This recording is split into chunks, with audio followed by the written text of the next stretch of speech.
Sai with Chitra. இன்றைய Sai with Chitra நிகழ்ச்சியின் சிறப்பு விருந்தினர் நடிகை அனுபமா குமார்.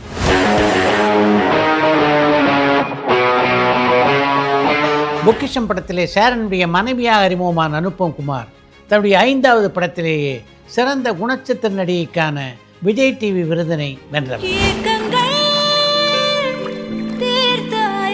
சேரன், மிஷ்கின், கௌதம் வாசுதேவ மேனன், AR முருகதாஸ், அறிவழகன், ரவிக்குமார், ராகவா லாரன்ஸ், ரஞ்சித் போன்ற தமிழ் சினிமாவின் முக்கியமான இயக்குநர்கள் பலரது திரைப்படங்கள் நடிக்கின்ற வாய்ப்பினை பெற்ற அனுபமா குமார் தன்னுடைய திரையுலக அனுபவங்கள் பலவற்றை இந்த நேர்காணலிலே பகிர்ந்து கொண்டிருக்கிறார்.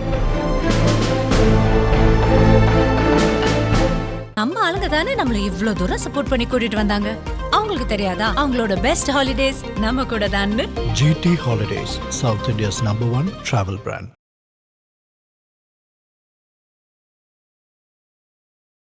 வணக்கம். வணக்கம். ஒரு மீடியா பர்சனாக தான் நீங்கள் உங்களுடைய வாழ்க்கையை ஆரம்பிச்சிருக்கீங்க. எங்கே ஸ்டார்ட் ஆச்சு அந்த ஆர்வம்? ஆக்சுவலி இன்றைக்கி நான் ஆக்டராக இருக்கேன்னா சின்ன வயசுலேருந்து ஒரு ஸ்டெப்பாக இந்த டெஸ்டினேஷனுக்கு வர்றதுக்கு தான் நான் வந்து முயற்சி பண்ணியிருக்கேன். ஆமாம், ஒரு படிக்கட்டாக, பிகாஸ் யாரும் கைட் பண்ணுறதுக்கு இல்லை. ஸோ எப்படியாவது நம்ம மீடியாக்குள்ளே இறங்கிடுவோம், எப்படியாவது நம்ம ஃபேஸ் வந்து ஸ்க்ரீனில் வந்துடணும், எப்படியாவது அது வந்து ஃபிக்ஷனுக்குள்ளே வந்துடணும், எப்படியாவது நம்ம நடிக்க வந்துடணும் அப்படின்னு ஒரு ஸ்டெப்பாக எடுத்துகிட்டுல தான், அந்த ஸ்டெப்பில் தான் ஒரு ஸ்டெப்பு வந்து மீடியா. ஐ திங்க் சின்ன வயசுலேருந்தே ஒரு 3-4 இயர்ஸ்லேருந்தே I have been very very interested. ஏதாவது ஒரு பெர்ஃபார்மன்ஸ் பண்ணோம், ஏதாவது ஒரு whether it is song, dance, acting, அதில் வந்து ஒரு இன்ட்ரெஸ்ட் இருந்தது. ஸ்கூல் காலேஜ் பிளேஸ்லாம் விட மாட்டேன், எந்த சான்ஸ் கிடைச்சாலும் விட மாட்டேன், weather it is directing place are acting in them. And ஒரு பாயிண்டில் வந்து யூஜிசியில் யூனிவர்சிட்டி கிராண்ட்ஸ் கமிஷனில் ஆங்கர்ஸ் எல்லாம் தேடிட்டு இருந்தாங்க. தென் அங்கேயே வந்து இது எல்லாமே ஒரு ஃப்ரீலான்ஸ் ஜாப் தான், while doing my college.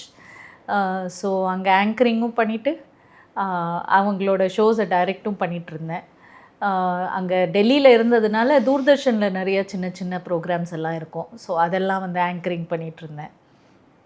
Then I was also with NFDC as one of their voices, English voices. And slowly டெல்லியில் பெரிய ஆப்பர்ச்சுனிட்டிஸ் ஒன்றும் இல்லை, ப்ரொடக்ஷன் ஆப்பர்ச்சுனிட்டிஸ் இருக்கும், நியூஸ் ஓரளவுக்கு நியூஸ் சேனல்ஸ் இருக்குமே தவிர, I mean all the news channels அதே, but ஃபிக்ஷனில் பெருசாக ஒன்றும் இருக்காது. ஸோ நாங்கள் டெல்லியில் இருந்ததுனால டெல்லியில் நியூஸ் ரீடராக போயிடலாம் அப்படின்னு. பட் பெருசாக எனக்கு நியூஸில் இன்ட்ரெஸ்ட் இல்லை, பட் அது நியூஸ் ரீடராக ஆகிறதுல இன்ட்ரெஸ்ட் இருந்துச்சு, only because it was on camera. So அதையே நான் ஃபுல் எமோஷன்ஸோடலாம் சொல்லுவேன் நியூஸை. பட் ஆக்சுவலாக எமோட் பண்ணக்கூடாதுன்னு சொல்லுவாங்க. ஆமாம், எக்ஸாக்ட்லி. பட் என்னோட I was not very honest as a news reader. I was more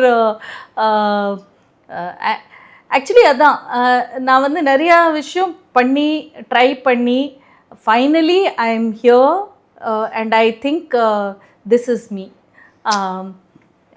இதுதான் என்னோட calling, this is what I know. இதில் தான் நான் full 100% like I set honesty, இதில் தான் எனக்கு ஃபீல் ஆகும். பாக்கி எல்லாமே வந்து I felt that I was being an imposter, that I was not actually doing what I am here for to do. But acting பண்ணுறப்போ ஐ am very much at home. ஒரு என்ன இதுதானா, இதுக்கு தான் வெயிட் பண்ணிகிட்டு இருந்தேனா அப்படின்னு. பட் அதுக்கே 35 இயர்ஸ் ஆயிடுச்சு. I was 35 when I started acting. News ரீடிங்கில் என்னென்ன சேலஞ்சஸ்லாம் இருந்தது? இதுதான் எமோட் பண்ணக்கூடாது தான் பெரிய சேலஞ்சாக இருந்துச்சு. அப்புறம் trying out different looks, I love doing that.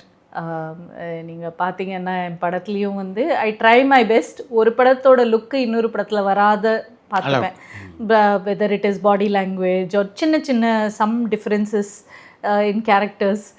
So அந்த லிமிட்டேஷன்ஸ் எல்லாம் இருக்கும் இல்லையா. ஸோ அதுதான் பெரிய சேலஞ்ச்.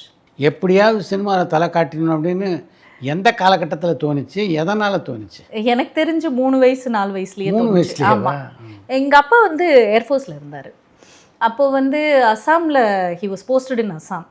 அங்கே ஒரு சின்ன யூனிட், அந்த சின்ன யூனிட்டில் ஒரு சின்ன தியேட்டர், அந்த தியேட்டரோட இன்சார்ஜ் எங்கள் அப்பா.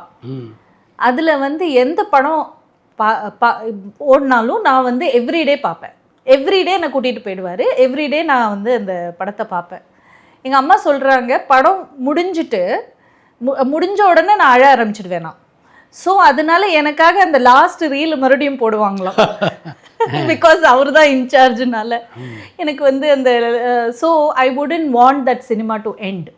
ஸோ என்னோட அந்த டைம்லேருந்தே வந்து anything to do with cinema I have loved. அதான். But it was a long journey, long and meandering journey. உங்களுக்கு மிகவும் பிடித்தமான நடிகர் நடிகை அப்படின்னு யாராவது இருந்தாங்களா அந்த காலகட்டத்தில்? எனக்கு ரேவதி மேமை ரொம்ப பிடிக்கும். அண்டு நான் நிறைய இங்கிலீஷ் படமும் பார்ப்பேன். ஸோ அந்த டைமில் எனக்கு வந்து கிரேட்டா கார்போ, அப்புறம் மெரில் ஸ்ட்ரீப், அந்த மாதிரி அவங்க நடிப்பெல்லாம் ரொம்ப பிடிக்கும். பானுமதி மேம், தமிழில் பானுமதி மேம் ரொம்ப பிடிக்கும். ஷபானா ஆஸ்மி, ஸ்மிதா பாட்டில். தெர் வாஸ் சம்திங், ஏதோ ஒரு மேஜிக் இருந்துச்சு. ஐ திங்க் அது வந்து அவங்கள பார்த்துட்டே இருக்கலாம் ஃபார் hours டுகெதர், சலிக்காமல் அப்படின்னு நான் ஃபீல் பண்ணுவேன். சினிமாவில் சேரணும்னு முடிவு பண்ணிட்டீங்க, எங்கெல்லாம் முயற்சி பண்ணீங்க அதுக்கு? சார், நான் வந்து ஒரு பாயிண்டில் வந்து பாம்பேயில் இருந்தேன்.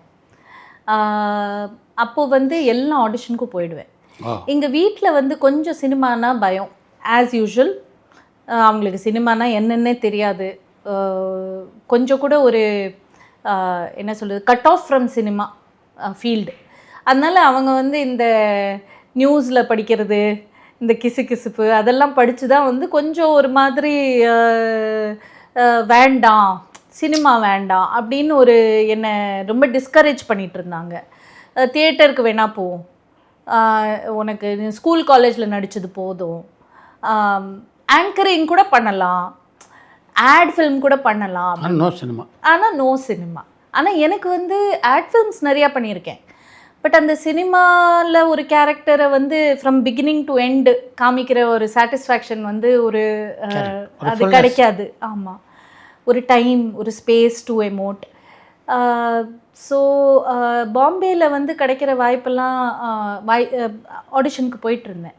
But I was always in the wrong place at the wrong time. And நான் வந்து லுக் வைஸ் வந்து ஐ எம் அவங்க என்ன எக்ஸ்பெக்ட் பண்ணுறாங்களோ அது நான் கிடையாது. ஆல்ரெடி எனக்கு 30 வயசு ஆயிடுச்சு. ஸோ ஏஜ் கிடையாது. I am not slim, fair. So and I look very Indian. அந்த பாயிண்டில் வந்து ரொம்ப வெஸ்டர்னைஸ்டு லுக் தேடிட்டு இருந்தாங்க, எஸ்பெஷலி ஹிந்தி சினிமாவில். ஸோ டெஃபினெட்லி எனக்கு அந்த பிரச்சனைலாம் இருந்தது. 2 பெரிய படத்தில் வாய்ப்பு கிடச்சிது. ஆனால் அது வந்து அகெயின் ரொம்ப எங்கள் அம்மாவோட வாய்ஸ் கேட்டுகிட்டே இருக்கும், no dancing, no romance, no இது அப்படின்னு. ஸோ மெயின் ரோலில் வந்து வேண்டாம் அப்படின்னு கிடைச்சதுக்கு அப்புறமாவும், நல்ல படத்தில் கிடைச்சதுக்கு அப்புறமாவும் சினிமாவில் காதலிக்க விரும்பலை நீங்கள்? Correct, S, true. ஸோ என்ன பண்ணுறது, ஒரு பாயிண்டில் வந்து ஒரு சின்ன ரோல் கிடச்சிது இன் ஹிந்தி ஃபில்ம். அதில் அமிதாப் சார் இருந்தார், ஐஸ்வர்யா ராய் மேம் இருந்தாங்க. ஸோ அது வந்து கியூ ஹோ கியானான்னு ஒரு படம். அதில் வந்து ஒரு சின்ன ஒன் சீன் தான், ஆனால் ரொம்ப முக்கியமான சீன் அப்படின்னு சொன்னதுனால அம்மாக்கெல்லாம் சொல்லாமல் நான் வந்து அந்த படம் பண்ணேன். அதுக்கப்புறமா ஒரு கன்னடா படத்தில் வந்து நல்ல ரோல் கிடச்சிது, சுதீப் படம். எஸ், பார்த்தான்னு ஒரு படம். That was a very good role. And பம்பாயிலேருந்து கன்னட படம் எப்படி தெரியல, ஏதோ ஒரு மேனேஜர் கூப்பிட்டாரு. ஆனால் அது எனக்கு எதுக்கு ஸ்பெஷல்னா, எங்கள் அப்பா வந்து இஸ் ஃப்ரம் பெங்களூர். தோ அவர் தமிழனாக இருந்தாலும் அவர் வந்து ஹீ கன்சிடர்ஸ் ஹிம்செல்ஃப் கன்னடிகா. ஏன்னா ஜெனரேஷன்ஸாக அவங்க வந்து பெங்களூர். ஸோ இனவே அவருக்காக பண்ண மாதிரி ஒரு ஃபீலிங். ஏன்னா அவர் தான் என்னோட தியேட்டர்லலாம் குருவாக இருந்தார். ஏர்ஃபோர்ஸில் எந்த பிளே இருந்தாலும் வந்து அவர் டைரக்ட் பண்ணுவார், நான் நடிப்பேன். ஸோ அதனால் it was like a tribute to him. So அதனால் பெரிய ப்ராப்ளம்ஸ் வரல வீட்டில். பட் அதுதான் என்னோடய ஃபஸ்ட்டு எக்ஸ்பீரியன்ஸ் வித் சினிமா. அதுக்கப்புறம் கல்யாணம்லாம் ஆகி after I had my son, பையனுக்கு 2 வயசு. அப்போது வந்து இஷ்கியாவோட ஒரு ஆஃபர் வந்தது. இஷ்கியா வந்து விஷால் பாரத்வாஜ் சார், ஸோ வித்யா பாலன், நசீருத்தீன் ஷா, அர்ஷத் வார்சி அவங்கெல்லாம் இருந்த பெரிய ப்ராஜெக்ட். ஸோ அகெயின் எங்கள் அம்மா வேண்டான்னு தான் சொன்னாங்க. ஆனால் ஹஸ்பண்டோட சப்போர்ட்டோட நான் வந்து இஷ்கியா பண்ணேன். அந்த இடத்துக்கு இப்போ உங்கள் புருஷன் வந்துட்டதுனால சுலபமாயிடுச்சா? எஸ், டெஃபினெட்லி அவரோட சப்போர்ட்டோட தான். நான் வந்து செல்ஃப் மேடுன்னு சொல்ல முடியாது. ஏன்னா இவங்களோட ஹெல்ப்பு, சப்போர்ட், அதுக்கப்புறமா என்னோடய பையனை வந்து ஈக்குவலி ரெஸ்பான்சிபிலிட்டி எடுத்து வளர்த்து எங்கள் அம்மா, எங்கள் மாமியார் அவங்க எல்லாரோட சப்போர்ட்டோட தான் நான் இங்கே வர முடிஞ்சதே தவிர I can't say I'm a self made person. It takes a village. And என்னோட literal child and my child which is my passion for cinema, ரெண்டுக்குமே வந்து அவங்க தான் சப்போர்ட் பண்ணி அவங்களால தான் பண்ண முடிஞ்சது. அவங்களோட ஹெல்ப்பால் தான் என்னால் பண்ண முடிஞ்சது. ஸோ இஷ்கியா டைமில் வந்து இங்கே பொக்கிஷம், சேரன் சாரோட பொக்கிஷம் பண்ணேன். எப்படி அமைஞ்சது அது? அது ஒரு ரொம்ப இன்ட்ரெஸ்டிங்கான ஸ்டோரி தான். நான் இங்கே ஒரு ஆட் ஃபிலிம்காக வந்திருந்தேன். அந்த டைமில் நியூஸில் ஒரு குட்டி கிளிப்பிங் பார்த்தேன். That Cheran rejects 50 people for the role of his wife அப்படின்னு என்னமோ ஒன்று. அந்த 50 people வந்து ரிஜெக்ட் பண்ணியிருக்காருன்னு வந்தது. சேரன் சார் எங்கள் ஃபேமிலிக்கு ரொம்ப ஃபேவரட் ஃபில்ம் மேக்கர். எங்கள் ஃபேமிலியில் அவரோட படத்தை நாங்கள் மிஸ் பண்ண மாட்டோம். ஸோ அவரை போய் நான் அப்ரோச் பண்ணேன். நான் நம்பர் வாங்கிட்டு I went and approach him. ஃபோன்லேயே அவர் சொன்னார், வாய்ஸ் கேட்டால் இந்த கேரக்டருக்கு சூட் ஆகாது அப்படின்னாரு. சார் ஃபோட்டோஸ் அனுப்புகிறேன் பாருங்கள் அப்படின்னு. ஃபோட்டோஸ் அனுப்பிச்சேன். அந்த டைமில் I was very slim and அது டிப்பிக்கல் அது பாம்பே லுக்கில். ஸோ அவர் பார்த்துட்டு இல்லைப்பா சூட்டே ஆகாது அப்படின்னாரு. Sir I come and meet you, நீங்கள் பாருங்கள், I am really keen to do this. இது நீங்கள் எனிவே 50 people ஆடிஷன் பண்ணியிருக்கீங்க, 51st என்ன ஆடிஷன் பண்ணுங்கள் அப்படின்னு. சரி வந்து தொலை அப்படின்னாரு. அங்கே போனால் தான் தெரிஞ்சுது that it was of 65-year-old woman, aged. இது சார் சொன்னார், எப்படிப்பா நீ பண்ணுவேன், வில் யூ அக்ரி? அப்புறமா தான் தெரிஞ்சுது அந்த 50 பேரும் வந்து நான் ஒயிட் போட மாட்டேன், நான் ரிங்கிள்ஸ் காமிக்க மாட்டேன், ஏஜ் லுக்கா பண்ண மாட்டேன் அப்படின்னு சொல்லியிருக்காங்க அப்படின்னு. எனக்கு வந்து as an actor it was very exciting. So definitely sir what ever needs to be done அப்படின்னு சொன்னேன். அதுக்கப்புறமாவும் அவர் லுக் டெஸ்ட் எல்லாம் வச்சு ப்ராஸ்தட்டிக் மேக்கப் எல்லாம் போட்டு அதுக்கப்புறமா தான் வந்து ஓகே சொன்னார். சின்ன போர்ஷன் தான் பொக்கிஷமில், but he was very happy. அதுதான் எனக்கு முக்கியம். அண்ட் அதுக்கப்புறமா ஹீ ஒன்லி சஜஸ்டட் வம்சம். பாண்டியராஜ் சார் கிட்ட சொன்னார் எம்பத்தி. எப்படி இருந்தது அந்த படத்தில் ஷேரனோட பணியாற்றிய அனுபவம்? He is like a painter. அவர் வந்து அட்டென்ஷன் டு டீட்டெயில்ஸ் அவரோடது ரொம்ப ரொம்ப மைன்யூட்டாக இருக்கும். நான் இன்னைக்கு வரைக்கும் I am yet to meet somebody who has observation skills like his. அது சின்ன சின்ன விஷயம், நம்ம வந்து வெதர் எமோஷன்ஸில் இருக்கட்டும், இல்லை செட்லேயே வந்து ஏதோ ஒன்று ஒரு த்ரெட்டு, ட்ரெஸ்ஸுலேருந்து ஒரு த்ரெட் இருக்கும், இல்லை ஒரு ஒயிட் ஸ்பாட் இருக்கும், அந்த மாதிரி அந்த அட்டென்ஷன் டு டீட்டெயில்ஸ் வந்து ரொம்ப ரொம்ப எனக்கு வந்து ஐ ஓப்பனிங்காக இருந்துச்சு. இன்னொன்று, நான் நிறைய ஆட் ஃபில்ம்ஸ் பண்ணிட்டு வந்ததுனால ஒரு எமோஷனை கேரி பண்ணுறது எனக்கு தெரியாது. ஒரு கட்டுன்னு சொல்லிடுவாங்கல்ல, அந்த 30 seconds நம்ம என்ன காமிக்கணுமோ அதுதானே. ஸோ அந்த சிரினா சிரிச்சுட்டு அப்படியே டப் அப்படின்னு அது சஸ்டெயின் பண்ணுறது வந்து அவர் சொல்லி கொடுத்தாரு. So it was a totally eye opening experience. அவர் தான் எனக்கு தெரிஞ்சு அவர் சொல்லி கொடுத்தது தான் இன்னைக்கு வரைக்கும் நான் வந்து ஃபாலோ பண்ணிகிட்ருக்கேன். So he is, I consider him my guru. பல படங்களில் நீங்கள் கேரக்டர் ரோல்ஸ் பண்ணியிருக்கீங்க, வித்தியாசமான கேரக்டர்கள். இதுக்கெல்லாம் யாரையாவது முன்மாதிரியாக வச்சுட்ருக்கீங்களா நீங்கள்? ரெஃபரன்ஸாக எல்லா கேரக்டருக்கும் வேறு வேறு ரெஃபரன்ஸ் இருக்கும் நிறையா. அது சம்டைம்ஸ் வந்து சினிமாலேருந்து இருக்கும், சம்டைம்ஸ் ரியல் லைஃப்லேருந்து இருக்கும். ஸோ அது இப்போ மூடர்கூடமில் பார்த்தீங்கன்னா அந்த கேரக்டர் வந்து எனக்கு தெரிஞ்ச ஒரு நெய்பர் லேடி இருந்தாங்க, business woman, very rich woman. ஆனால் அவங்களுக்கு வந்து அவங்க ரொம்ப அப்பாவியாக இருப்பாங்க, அவங்களுக்கு என்ன நடக்குதுன்னே தெரியாது. அவங்க காசு, அவங்க மேக்கப், அவங்க ட்ரெஸ்ஸு, அவ்வளோதான். அவங்க பசங்களை கூட பெருசாக ஒன்றும் கவனிக்க மாட்டாங்க. But she's a nice person, but self centred, ஒரு என்டைட்டில்டு பர்சனாக இருப்பாங்க. So even before entitle became அ ஃபேமஸ் வேர்ட், ஐ மீன் பாப்புலர் வேர்ட். ஸோ அவங்கள பார்த்து இந்த கேரக்டர் படித்த உடனே நான் வந்து அவங்க பற்றி தான் யோசித்தேன். ஸோ அப்படியே ஃபாலோ பண்ணேன். அவங்க எப்படி ட்ரெஸ் பண்ணுவாங்க, அவங்க எப்படி பிஹேவ் பண்ணுவாங்க, ஸோ அதையே ஃபாலோ பண்ணுவேன். ஸோ அந்த மாதிரி நிறையா கேரக்டர்ஸ் இருக்குது. ஆக்சுவலி சார்பட்டாவில் வந்து அஃப்கோர்ஸ் அவங்க கோச்சிங் நல்லா கொடுத்தாங்க.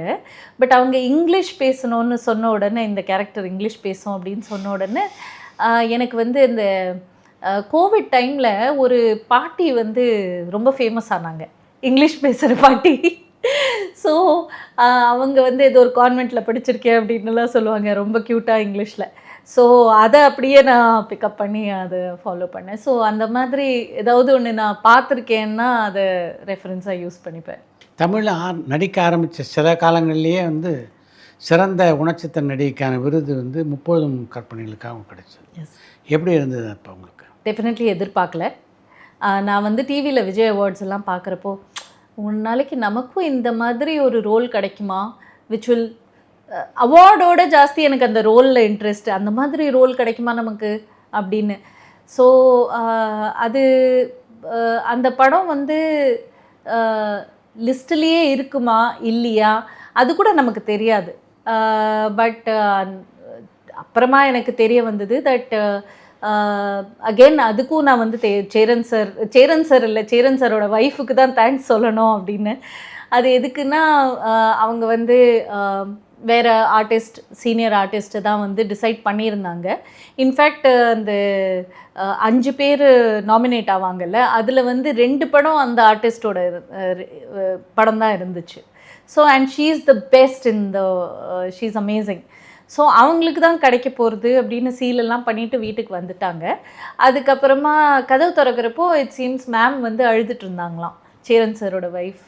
எதுக்கு பாடுறேன்னா, இல்லை அனுப்பமாவை இப்போ தான் டிவியில் அந்த 30 கற்பனைகள் சீன் பார்த்தேன் அப்படின்னு சொன்னோன்னே, அப்படியா அப்படின்னு சொல்லிட்டு அவர் வந்து லஞ்ச் கூட சாப்பிடாம, இதெல்லாம் இந்த கதை எனக்கு வந்து அவங்க டாட்டர் தான் சொன்னாங்க. அவர் வந்து மறுபடியும் போய் இன்னும் நம்ம எல்லாரையும் கூப்பிட்டு, பேனலில் இருக்கிற ஜூரி மெம்பர்ஸ் எல்லாம் கூப்பிட்டு, இது ஒன்றை மிஸ் பண்ணிட்டோம், இது பாருங்க அப்படின்னு சொல்லிட்டு மறுபடியும் என்னோட சீன் போட்டு காமிச்சாங்களாம். அதுக்கப்புறமா சேரன் வாஸ் இந்த பேனலால. ஓ அருமை. பட் அது வரைக்கும் ஐ திங்க் நம்ம படத்தை வந்து பெருசாக அவங்க அந்த டைமில் 30 கற்பனைகள் இது it was one of the films. But நான் நாமினேஷனில் வந்ததே அவர் தான். இந்த விருது பெறுகின்ற அளவுக்கு அந்த படத்தில் உங்களுடைய ஒர்க்கு எந்த அளவு சிறப்பாக இருந்ததுன்னு நீங்கள் நினைக்கிறீங்க? இப்போ பார்த்தா நிறையா ஃப்ளாஸ். சினிமாவை பற்றி பயந்த உங்கள் அம்மா எந்த காலகட்டத்தில் நீங்கள் சினிமா நடித்ததை பாராட்ட தொடங்கினாங்க? பாராட்டினது இல்லை, இன்னும் நடக்கல இல்லை. ஆனால் முகமுடி படத்தில் மிஷ்கினோட பணியாற்றியது எப்படி இருந்தது சார்? அந்த முகமுடி படத்தில் முகமுடி யார் தெரியுமா? அது நான் தான். நான் இருக்கவே மாட்டேன் சார். I agree. 35 வயசில் தான் நான் என்ட்ரி பண்ணேன். ஐ அக்ரி, அது அந்த டைம் எடுத்தது. பட் ஒரு டைரக்டர் அந்த கதாபாத்திரத்தை பற்றி சொன்னோன்னே இயல்பாகவே அந்த கதாபாத்திரமாக மாறிடக்கூடிய நடிகையா நீங்கள்? ஆக்டிங் வந்து என்னோட சோலுக்காக தான் நான் பண்ணுறேன், என்னோட ஒரு ஹாபியாக தான் பண்ணுறேன். கதாநாயகியாக நடிக்கலையே அப்படின்ற ஏக்கம் இல்லை. ஏன்னா நான் எல்லா ரோல்லையும் நான் கதாநாயகி தானே. என்ன நீங்கள் ஒரு சீன் கொடுத்தாலும். பரபரப்பான சினிமா செய்திகள், நட்சத்திரங்களின் பேட்டிகள், சினிமா வரலாறு ஆகியவற்றை பார்க்கவும் படிக்கவும் உங்களுக்கான இணையதளம் touringtalkies.co.